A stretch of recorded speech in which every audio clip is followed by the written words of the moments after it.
Tolee, everyone, hello everyone, akkam jirtu? Egaa Waaqayyo bakka jirtan maraatti hunduma keessaniif haa ta'u.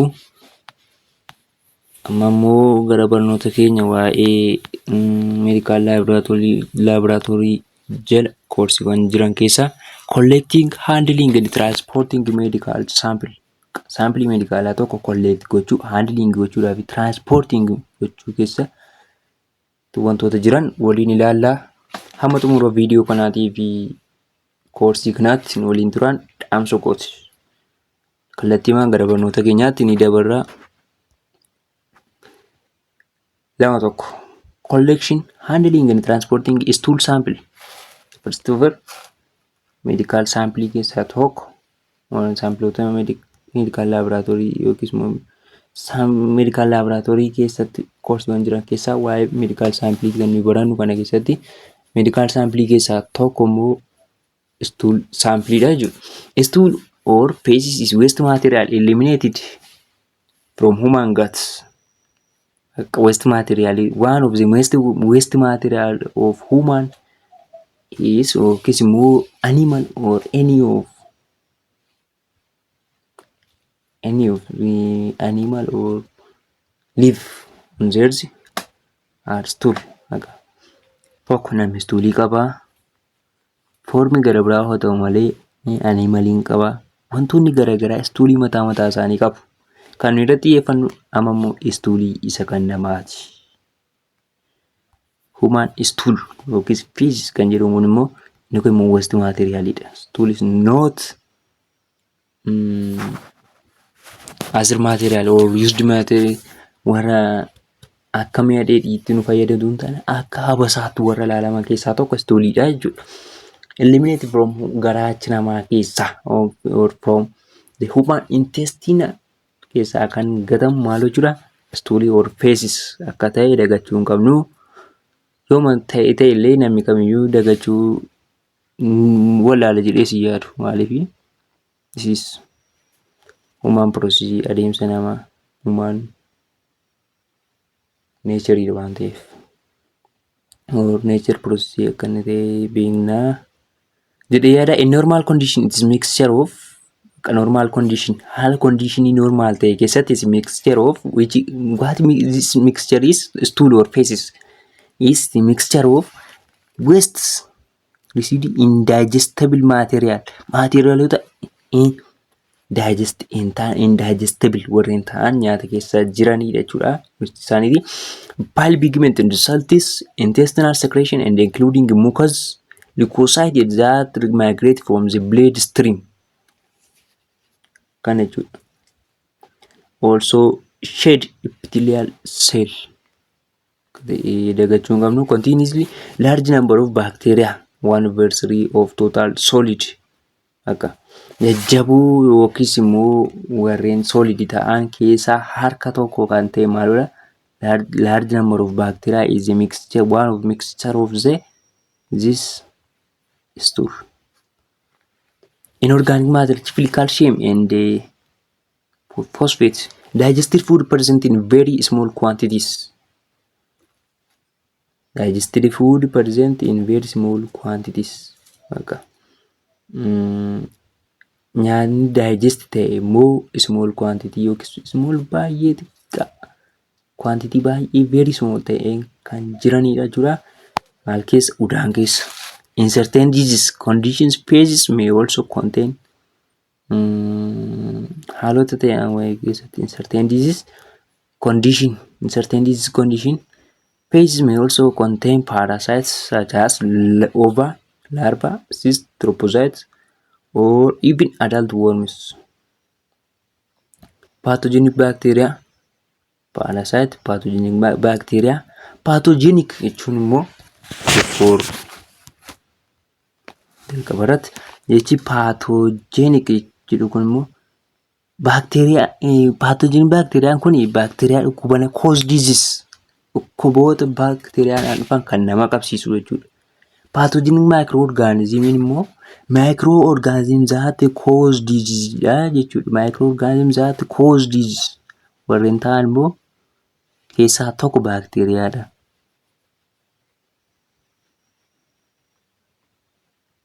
jechuudha. Baakteeriyaadha. Itti aansuudhaan immoo yeast or pungent, bleed and abnormal amounts of normal constituents. Adult human healthy human defeated 3 times.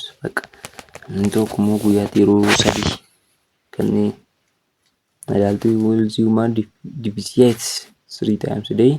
The common pattern is the stool tends to be soft and bulky on dates, high in vegetables and small and dry on date, high in meat.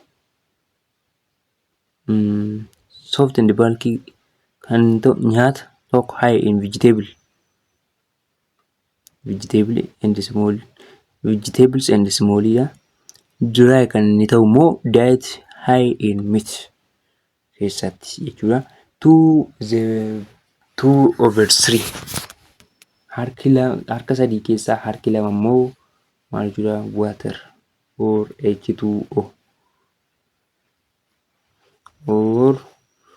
H2O maal jechuudha qabiyyee udaanii keessaa harki 3 jiru keessaa harki 2 bishaan. Inni itti aanu materials for the collection of stool kan jedhu waliin ilaalla. Maal jechuu yaadeetii maateriaalota yookiis meeshaalee udaan tokko walitti sassaabu collect gochuudhaaf nu gargaaran. Request format with detailed information about patient. Odeeffannoo jiru request gochuudha. Test requited. Wooden spatula or applicator, stick and leak-proof container. Container akka inni dhangalaane leak stick uleedhaa fi leak-proof container such as wide neck mormi isaa bal'aa kan ta'e screw a cap free from antiseptic and preferably this is incinerated after use kan jedhu ta'a jechuudha. Label all the specimen. Inni itti aanu immoo inni jalqabaa maalidha? Haala collection maateriaalota collectionii keessatti barbaachisanidha. Inni itti aanu immoo maalidha jechuudha? Label all the specimen label gochuudha. Patient name, date of collection, time of collection and wordidha. Warreen kana immoo ilaalla haa ta'u.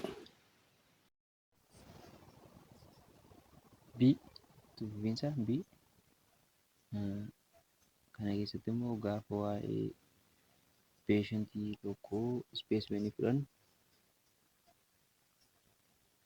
wantoota kana arfan wanti forgeet oolumse isaanis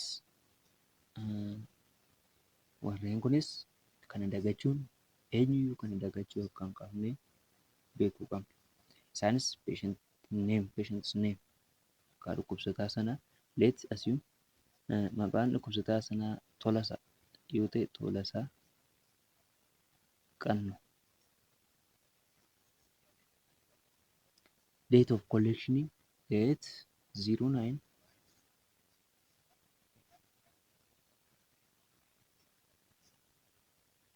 0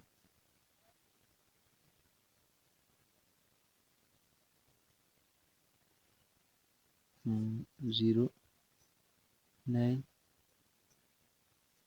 0 7 2018.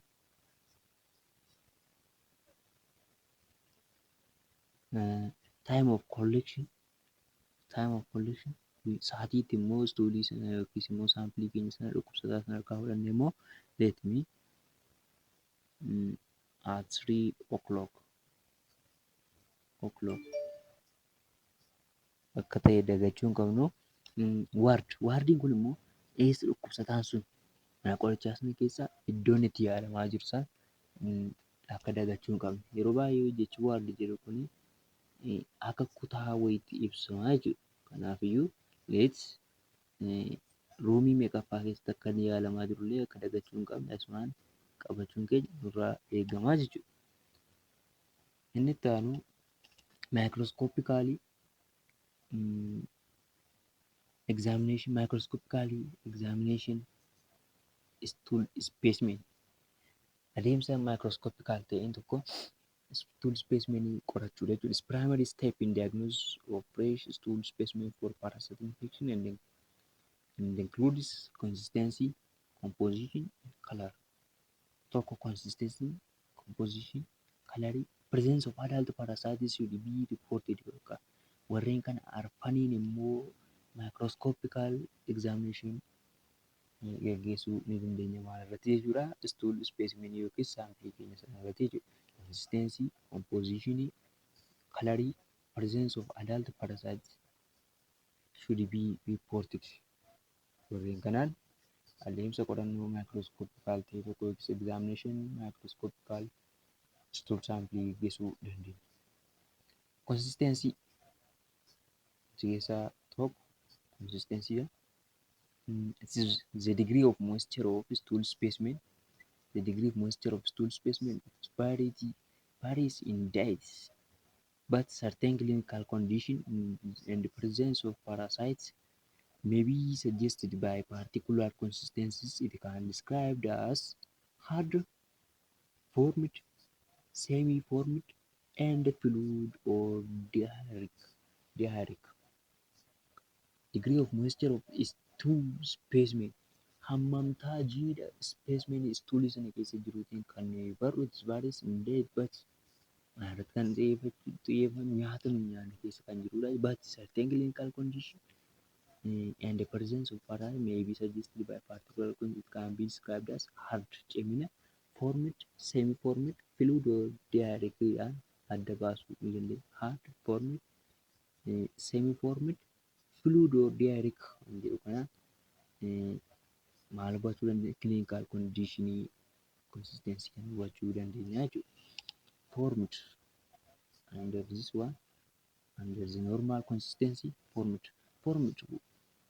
water content is absorbed. Qabiyyeen bishaanii nutii keessa absorb ta'u.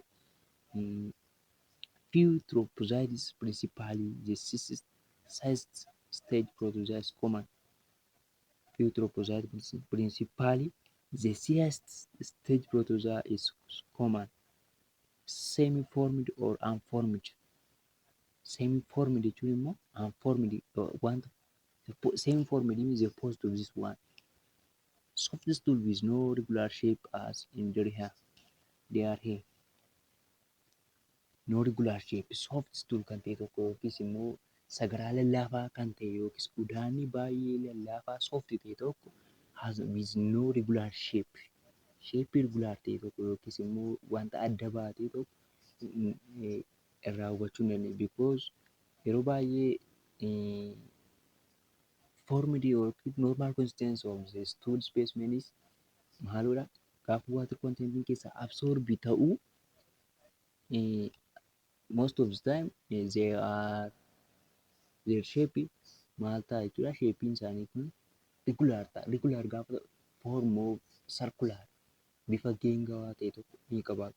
But semi-formed is the opposite of that formed consistency or normal consistency of the stool specimen. Inni kun immoo garagaltuudha. Inni kun immoo when water content is not absorbed gaafa inni ta'u yeroo kana immoo they have no regular shape ta'u jechuudha. Shape as in their hair akka ta'e dagachuu hin qabnu. Simply or shortly, formed and semi-formed are opposite of each other. Watery or liquid bishaan yookiis immoo dhangala'aa contain water and any flakes of mucus and blood. They contain the consistency of the stool specimen of microscopical examination contain water and any flakes of mucus and blood. Tokko kana keessatti watery stool specimen tokko bishaan qaba. When it found under the semi-formed keessatti maaltu jira jechuudha. Maal hubanna? water is not absorbed gaafa ta'u any flakes of mukasiiwwan garaagaraa that can or found in our intestinally and bleedii tokko tokko ni qabaata jechuudha. Maaltu stool space ni kenna. Inni lammaffaan the first is consistency, the second one is or next one is composition. Microscopical examination of stool specimen inni lammaffaan composition. The stool may contain bleed mucus or pus which is evidence of ulceration due to pathogenic parasites. Which is the evidence of ulceration due to the pathogenic parasites. Yeroo al tokko tokko yookiis most of the time stool may contain bleed mucus. Bleed mucus gaafa jedhamu mukasiin akka furrii wayii fakkaachuudha. Dhiiga akka furrii wayii yeroo itti al tokko tokko udaan namaa gaafa arginu al tokko tokko akka furrii wayii keessaa qabu. This is composition of stool specimen akka ta'e dagachuu hin qabu. The third one of the microscopical examination of stool specimen is color. The color of the stool specimen is pale yellowish. Pale yellowish stool are passed in statorophoric conditions such as giardiasis.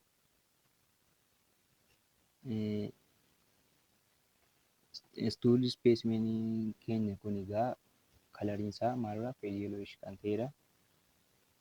Inni kun immoo maal keessatti paasdha jechuudha? Statorophoric conditionii keessatti maaliin giardiasisdhaan kan occur ta'udha jechuudha. The last one is adult parasitic species may contain adult helminthes or segments present such as A. lumbricoides, Enterobis vermicularis, or gravid segments of Taenia species. Kan akka ta'e dagachuun kan jiraatu. Adult parasitic species may contain adult helminthes or segments present such as A. lumbricoides, Enterobis vermicularis, or gravid segments of Taenia species. Notebook. Dysenteric and watery specimens must reach the laboratory as soon as possible after being passed within 50 minutes, otherwise multiple parasites such as E. stolytica and G. lamblia may not be detected. Maal dagachuu hin qabnu notebook, don't forget all of this idea. The dysenteric and watery specimen must reach the laboratory as soon as possible after being passed within 50 minutes. Otherwise, motile parasites such as E. stolytica and G. lamblia may not be detected.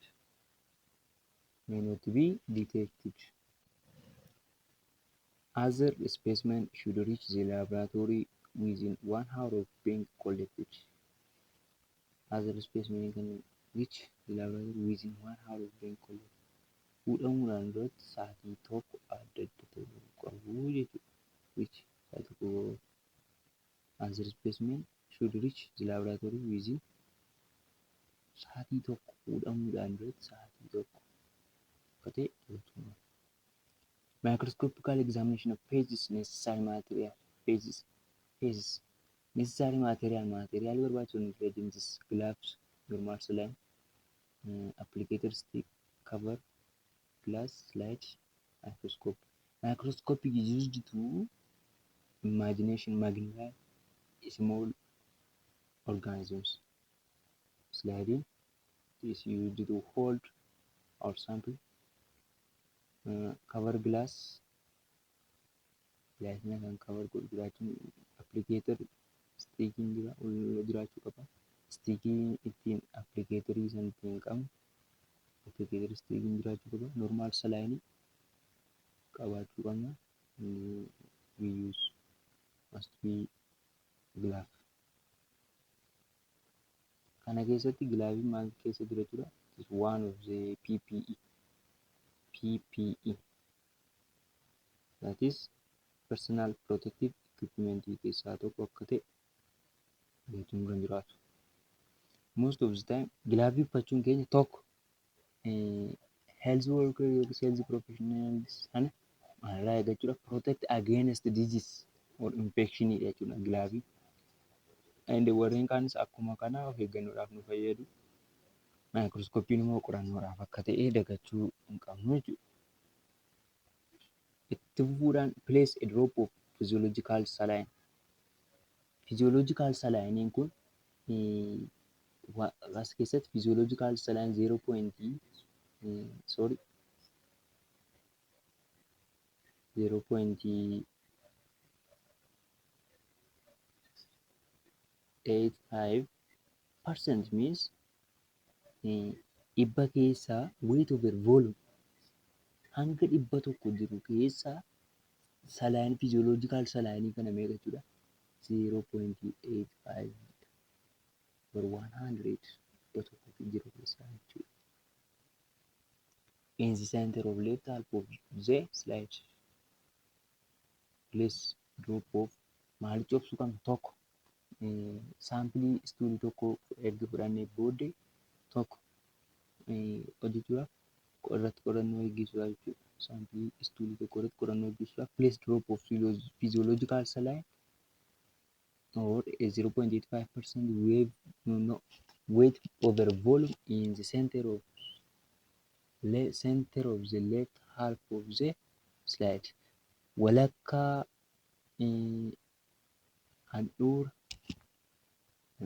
handhuura walakkaa slaayidii irraa gara bitaatti argamu san cobsuna.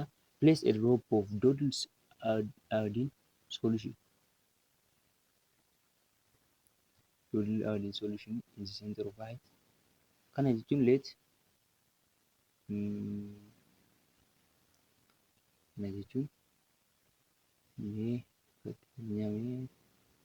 mur baay'ee keessa hubannoo qabu garuu nama hubadhee manaaf gale as barataadha waan ta'eef ibsuu yaala.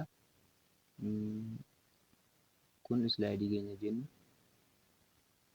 This is the center of our slide. This is the place of drop of physiological saline in the center of half of left half of the slide yoo ta'u, left bitaa half of the slide walakkaa centerii walakkaa slaayidii keenya gara bitaati. Maaltu physiological saline? This is physiological saline or 0.85% dha kuni. Physiological saline gara kanatti fayyadamna.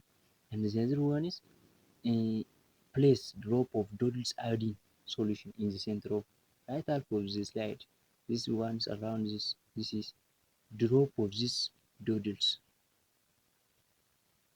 Droppii Doodle keenya immoo isa jiraatudha. As gara walakkaa handhuurarraa gara walakkaa irraa gara handhuura harka mirgaa irra jiraachuu qaba jechuudha. Maaltu Doodle's iodine keenya jechuudha. Kun physiological saline, kun immoo Doodle's iodine jechuudha. Slaayidii keenyarra lammaffaan with an applicator stick pick up small portion of feces or approximately 2 milligram. Bakka stool sample keenya immoo yoo baay'ate small portion of feces udaan keenya sana jechuudha 2 milligram kan ta'e sana immoo applicatoriidhaan qabannee which is about the size of match head. Size match head mataa kibriitii kan fakkaatan qabdu. And put on the drop of saline.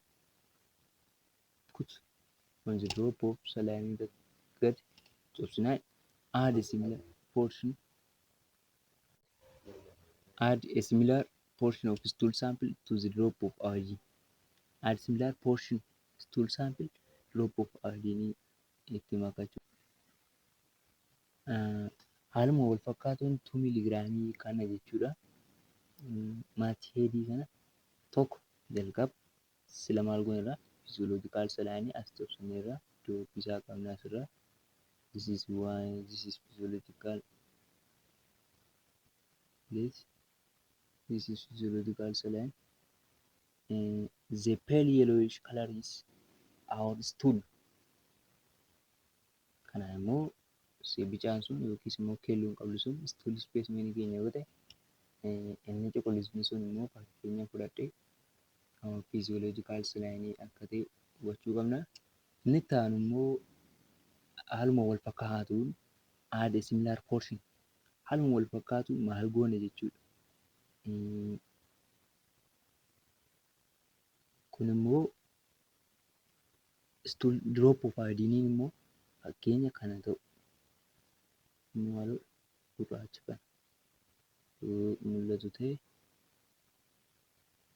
diimaa waan godhame salaaniin keenya kun kana jechuudha. Not saline iodiniin keenya salaaniin isa kana iodiniin keenya immoo isa kana. Maal immoo itti haaluma akkuma isa kanatti asii some of our stool sample keenya san akka match head sana asirratti drop goone turn put on goone ammas the same as the saline ammas as keessatti baay'ee mul'atu garuu hubannoodhumaaf wantaati ilaala as keessatti stool sample keenya jira jechuudha. Lamman isaanii keessatti haala wal fakkaatu stool sample keenya put on goone jira jechuudha. Inni gara biraan mix the feces with the drops to form homogeneous suspension.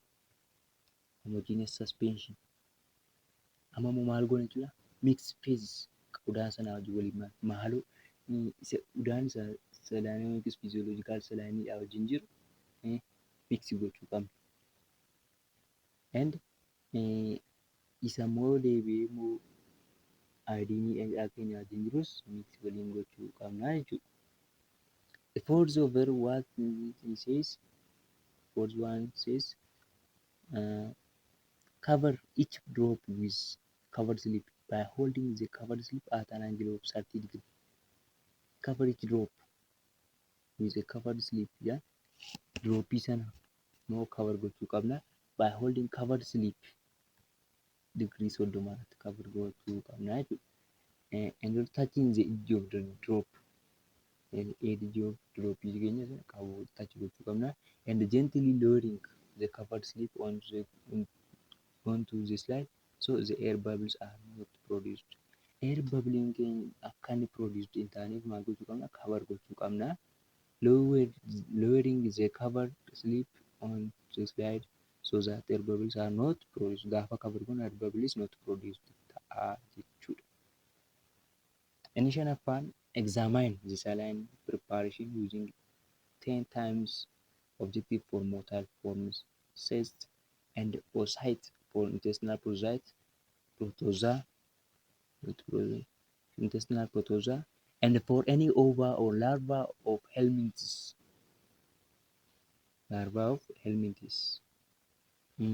Kana keessatti microscopiin tokko rasfor lens objective tokko 4 times kan ta'e, lamaffaan 10 times kan ta'e, sadaffaan 40 times fi inni dhuma 100 times jechuudha. Kana immoo yeroo kan fayyadamna kan jiru al tokkotti fayyadamuu dandeenya. Isa inni afurii immoo badaa fudhatama maatiin qabu. Garuu 10 times, 40 times and 100 times kan fayyadamu yeroo baay'ee jiru most of the time. Garuu kan nuti dagachuu hin qabne inni nuyi 10 fayyadamu 10 times irratti fayyadamu isirratti nu fayyadu 40 times irratti nu fayyadu. We cannot use on 40 times of the objective lens dha.